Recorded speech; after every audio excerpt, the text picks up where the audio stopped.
Group 1 and we chose Amsterdam as our city. My name is Nur Alia Shafiqariti Herman and I will be talking about mobility and accessibility. Hi, I am Nusra Tusna. I will talk about sustainability and environment consideration. Hi, and I am Nurul Izan Hana binti Muhammad Asibi. I'm going to talk about policies and governance. Hi, I will start the presentation with the factors influencing urban development in Amsterdam, focusing on how policy and governance play a key role in shaping the city. First, what do we mean by a policy and governance?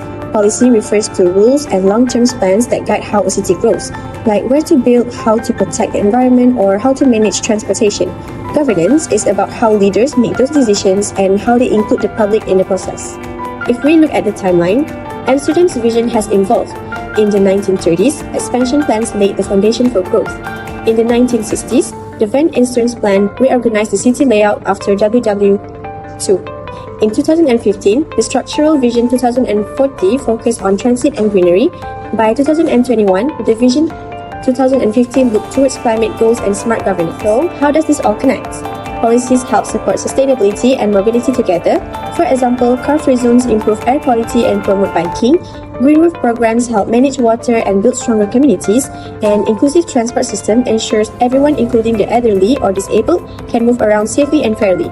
To conclude, Amsterdam shows that urban design is not just about physical spaces.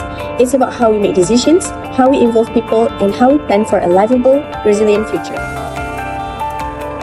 Today, I will be presenting my part of the poster, which is focused on sustainability and environmental consideration in Amsterdam.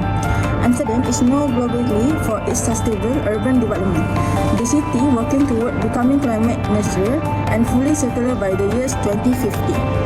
To achieve this goal, Amsterdam uses nature-based solutions, innovative technology, and community engagement to make the city more livable and resilient. The key strategy is the use of green infrastructure such as green roof, urban parks, and the green by default policy, which turn hard surface into vegetation wherever possible. A green example is the Resilo project, which uses blue-green roof to manage rainwater, reduce flooding, and cool buildings during heat waves. The important aspect is water management. Amsterdam applies smart cities concept to use its channel system and rooftop as smart water storage to protect the city from climate risk. The city also promoted a circular economy inspired by the darkness economy model. This model helps balance environmental sustainability with social needs by promoting reuse and reduce waste.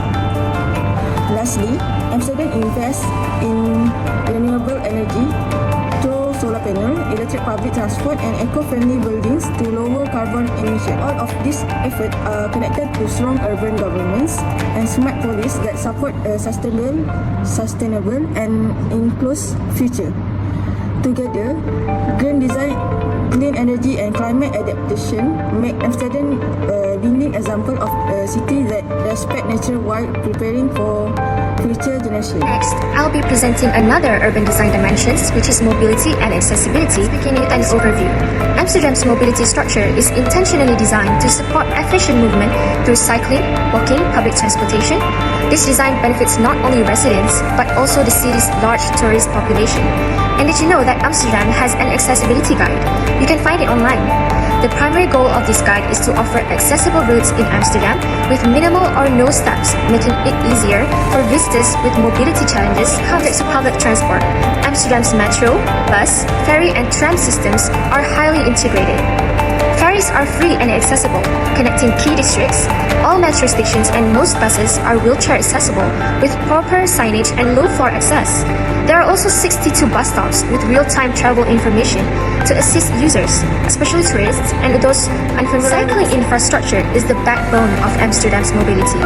There are over 500 kilometers of bike lanes throughout the city. Most of these lanes are physically separated from roads, providing safety for cyclists.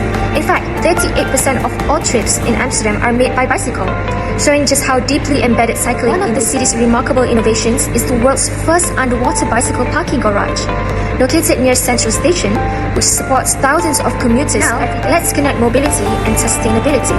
By prioritizing non-motorized transport and efficient public transit, Amsterdam reduces carbon emissions and energy use.